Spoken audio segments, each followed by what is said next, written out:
Here we are again, testing tires on our EVs. And notice I didn't say EV tires, because like we keep saying, any tire that meets the size, load, speed, and inflation requirements can be used on an electric vehicle. Now, don't get us wrong. There are absolutely tires that are developed for and marketed towards EVs more than others. But as our testing has shown time and time again, the best tire for your EV really still comes down to your priorities as a driver. And that may or may not be an EV tire. Right, so with that in mind, this test has 5 ultra-high performance all-season tires, which has proven to be one of the most popular categories for EV drivers. But in what might be an unexpected twist, only one of those is what you'd traditionally consider to be an EV tire.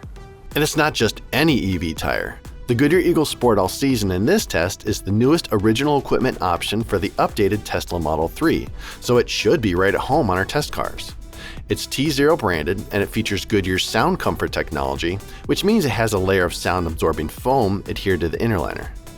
As a non-EV focused counterpoint to the original equipment Goodyear, we're also including Goodyear's brand new replacement market ultra high performance all-season tire, the Eagle F1 All Season.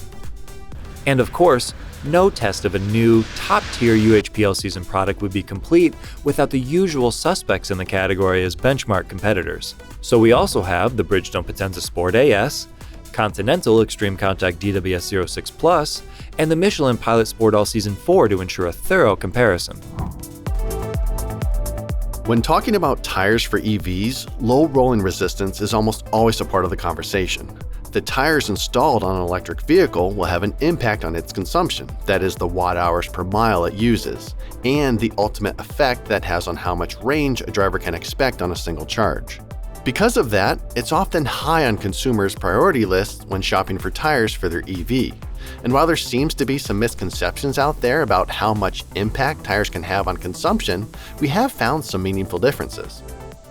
To compare the tires in our test, we put each tire through the same 100-mile loop, and we report the vehicle-indicated watt-hours per mile, and we also calculate what the hypothetical range could be at full charge. To control variables like wind, temperature, and traffic, we always test using 2 vehicles. One is equipped with our control tire, and the other runs the tire being tested. The numbers we report are adjusted to our known values for the control tire to standardize the data and smooth out any small variance from the conditions on that specific day. And of course, in the weeks before the test begins, we benchmark the 2 vehicles against one another multiple times to ensure they're not introducing any variables that will impact our results. Looking at the results of our consumption testing, the OE-tuned Eagle Sport All Season separated itself from the rest of the group, using 14 fewer watt-hours per mile and providing an additional 25 miles of theoretical range compared to the next closest competitor. From there, the Potenza Sport AS held a slight advantage over the Continental and Michelin, and the Eagle F1 All Season was a slight step behind the group in efficiency. Admittedly though, all 4 tires were close enough that environmental factors would have a larger contribution to the results than the tires themselves. Michelin Pilot Sport All Season 4. So this is actually an original equipment tire, but this also is one of the top selling tires for Tesla vehicles. It is firm. Yeah. It is almost stiff. Yeah, we call it transparent all the time. Yes, it perfectly communicates the condition of the road surface, whether you want it to or not. And that's not necessarily a bad thing. It's not. Because it covers up one of its worst traits. It's just that pattern noise. Yes. Even on the smoothest of smooth, it's not great. It's not great. The steering is very, very quick, though. For me, it's a little too fast. It gives me more than I asked for. I think I put that in my notes. Like, I asked for 1 and it gives me 1.2. It's a little too quick for me too. It's fallen over to the other side. This car doesn't really need that. It's a little too much on the Tesla. I am on board with Team TJ, PSAS for steering response. A little too fast. Bridgestone Potenza Sport AS. This tire feels like it's overly stiff on the rebound component of the ride. It feels choppy. It's choppy. Use a dollar word instead of a $10 word. Yeah, it's choppy. It's choppy. Yeah. It is not spectacular, but it does a reasonable job over singular big bumps. It is concise over them and it makes them one and done. Over coarse surfaces, the noise. I wrote in my notes, it has some growl and roar, in parentheses, I guess it's a tiger, over coarse surfaces, but it does. There are tones, there are pitches, there are warbles. All right, what about steering, since you're the one behind the wheel? It's not too eager, but it's still sharp, it's still satisfying. Yeah, I think I wrote in my notes like an absolute high point for the road ride for this tire is the steering. Continental Extreme Contact DWS 06 Plus. Right off the bat, I want to say it. It's the best tire in the test for comfort-focused criteria. I don't think it's necessarily a comfortable tire. I wouldn't quite go that far. No. It is still UHPL season after all. But for the noise and the ride characteristics, it's the best in the test. And this tire still has, I'll spoil it, plenty of growl. It does. I wouldn't say it's super composed, even though it's comfortable. It could use some more composure over some of the bumps. It's a little jiggly at times. You're not going to mistake it for a touring tire. No, you will not. Yeah. No. I wrote, it's expected to do a lot of things, and those things make noise. But it is consistent. It is a consistent growl. It's certainly not a white noise. It is. You can kind of hear the peaks, but I assume is the lateral notches and tread blocks impacting. Probably. Brent's so good at this, he can hear individual tread elements. I can hear the pitch sequencing in tires. I've ascended to a new level of tire testing. Yes, you can tell when the S is worn off from the DWS. Yeah, absolutely. And steering. I think I wrote in my notes after we tested this something along the lines of, it's predictable and there is something to be said for that predictability. It's in the middle, so it's good. It doesn't have anything that really stands out as spectacular. It just kind of blends into the background as far as steering is concerned. The Goodyear Eagle F1 all season. Yes. The new Goodyear Eagle F1 all brand season. Newest tire in this test. Yep. And it's good. It is. It's good. Yeah. It is in this test and really in the UHPL season landscape as a whole. I think it strikes one of the best balances of like sporty luxury, performance comfort, like that blend. You stole my line. I was going to say it's sport luxury. There, he just said it is sport luxury. So over the broken, repetitive bumps, it does the best job in the test of smoothing those over. Like admirable. It does, for sure. Admirable.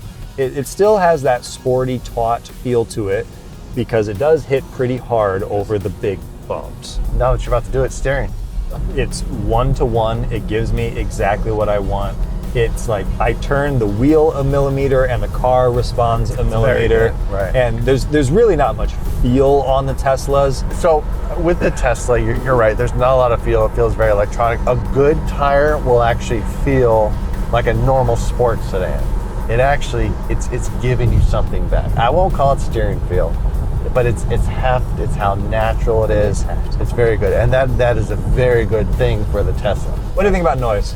Noise is good over especially smoother surfaces. We've had several tires in this test that have a lot of feedback on coarser surfaces and a lot of vibrato on smoother surfaces.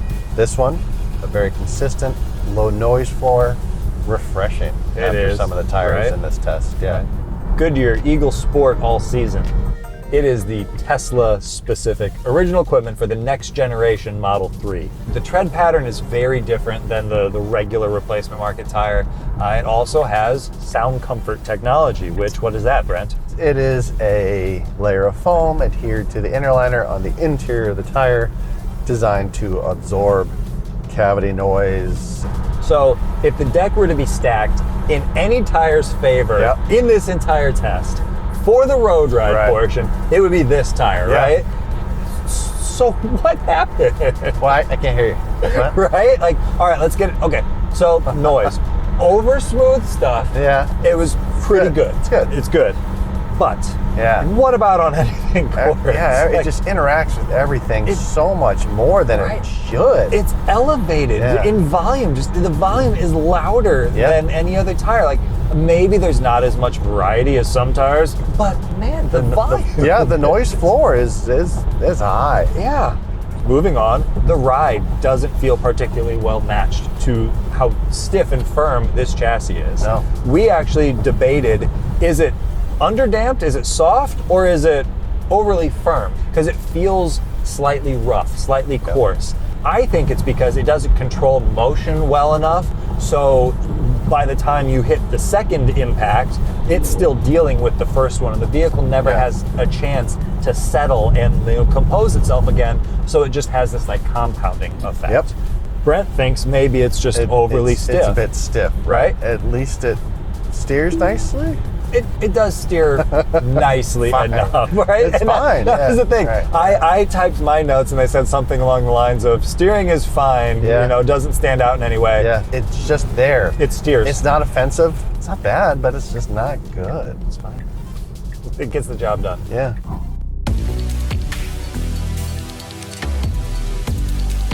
In our 60 to 0 mile per hour braking test, the Pilot Sport All Season 4 managed the shortest distance of 134 feet.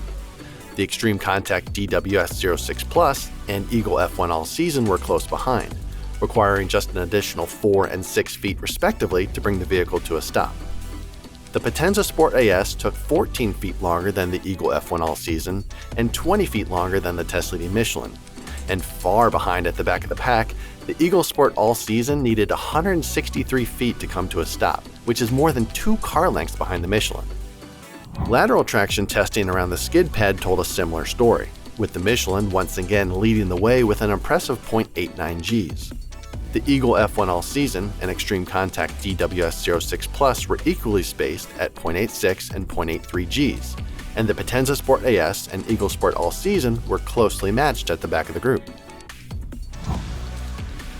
Our wet track testing allows us to determine each tire's dynamic traction, in addition to its ability to combine inputs for simulated emergency avoidance maneuvers. While ultimate lap times may not be your top priority during the daily drive, differences in lap times are indicative of tires' capabilities in everything from the morning commute to real-life emergency situations. Our wet lap results followed the same rank order and very similar magnitude as the braking test. 1/4 of a second separated the Michelin's fastest lap from the Eagle F1 All Season, and the Continental's times fell neatly between the two. Michelin Pilot Sport All Season 4, our control tire for so many things, and this one, it has a lot of strengths. It is strong overall. I just wish that it put all of its skills together a little bit better, right? It's knife edged. Yes, it is. It breaks off into understeer or oversteer so easily. A little bit too much wheel rate, a little bit too much corner entry speed, too abrupt on the brakes. Any of those things can pop it into understeer. And conversely, or whatever, a little bit too much throttle, a little bit too much trail braking, and it'll rotate. Would you give up some of that ultimate traction for more progressiveness at the limit? I would. Honestly, you would? I would, yes. Continental Extreme Contact DWS 06 Plus. We've tested this tire before. We've driven this tire in this size on this vehicle before. And golly gee whiz wowie if it felt a little bit lacking. But it is well balanced. Yes. Within its limit. Yes. I just expected a little more ultimate traction out of it. Here we are, wet laps in the Goodyear Eagle F1 All Season, the new tire. I feel like we've said that every time we've introduced this tire. But it is the primary reason for this test, so I guess we're going to keep saying that, right? It was a little abrupt at the limit. I was a fan of this tire on this car. It's a nice, balanced combination of traction and drivability, and it did a good job. Maybe not as high ultimate grip as the Michelin, not quite as overall drivable as the Continental, but something in between both of those. Slides in between them. Yeah. Right. There was once again a sizable gap between the top 3 and the Bridgestone, and an equally large gap between the Bridgestone and the Eagle Sport All Season. All right, out here in the Bridgestone Potenza Sport AS. This tire, I want to love it. I really, really do.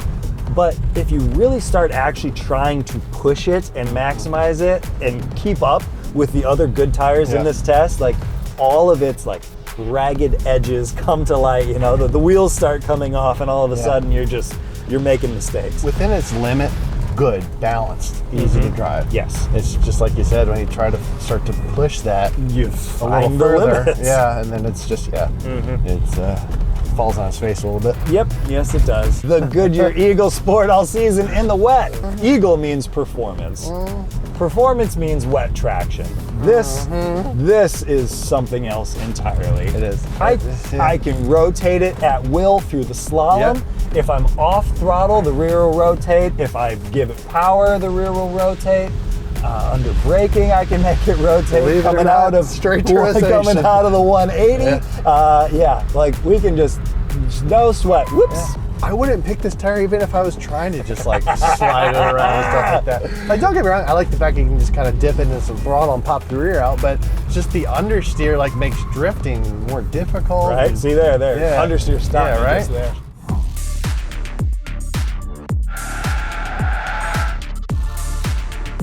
In the dry, the same 3 competitors led the show, with just 3 feet and 0.02 of a G separating the Michelin's test-leading braking and skid pad numbers from the Continental.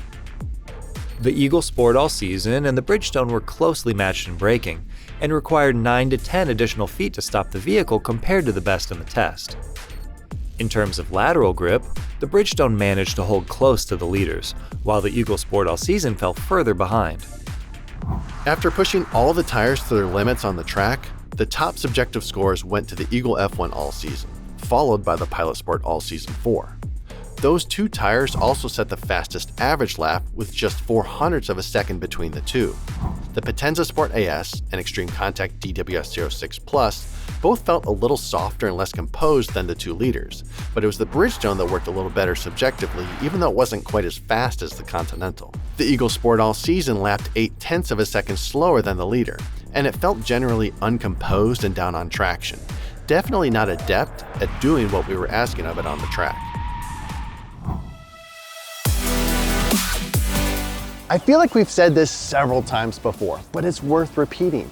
There's a reason the established leaders in the tire world are the established leaders. The best ultra-high performance all-season tires can really do all the things well: road refinement, wet traction, and dry traction. You know, that's true, but just because they're the established leaders in the space doesn't mean there's not room for a newcomer to come in and shake things up. And that's exactly what we're seeing in ultra-high performance all season. If efficiency and maximum theoretical range are your top priorities, we've found that ultra-high performance all season as a category tends to struggle slightly, and the group from this test continues that trend, with the notable exception of the Eagle Sport All Season. The other 4 tires occupy the bottom half of our overall efficiency results, whereas the original equipment Goodyear is one of the most efficient tires we've ever tested. Of course, when looking at its performance in any traction-related metric, we have to ask if the bump in range is worth the trade-off.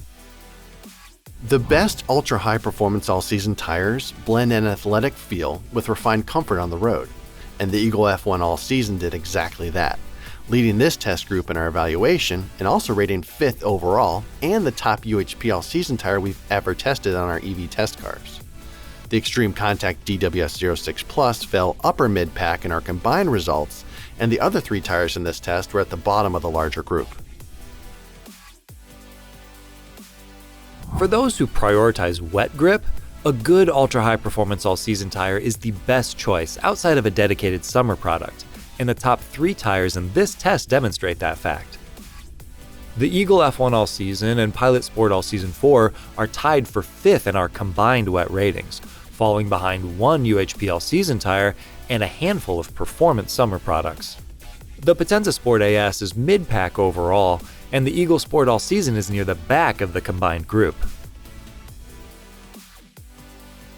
The Eagle F1 All Season led this test in the dry, and much like in the wet, the only tires with higher dry track scores are dedicated summer products, once again showing that the best UHPAS tires deliver an excellent blend of performance capabilities. The Pilot Sport All Season 4 is upper mid-pack overall, with the remaining tires landing in the lower quartiles. With all the metrics averaged, the Goodyear Eagle F1 All Season led the overall ratings in this test and is a very close 4th when compared to every tire we've tested in the EV segment over the past 3 years. It's also the 2nd highest rated all-season tire, and we look forward to testing it in the snow. The Continental and Michelin both had a strong showing that lands them mid to low mid-pack, And the Bridgestone and Eagle Sport All Season are near the bottom of the ratings, which is very unusual given the Goodyear is an original equipment Tesla tire.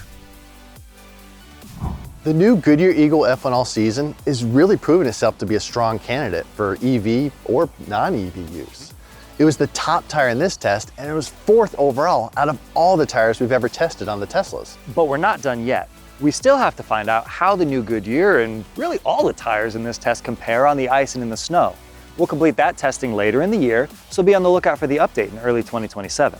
We hope you found this test helpful for finding the right EV tire based on what, where, and how you drive. If you have any questions or other feedback, leave them in the comment section below. We try to read and respond to as many of those as we can. And of course, be sure to like and subscribe. And as always, thanks for watching.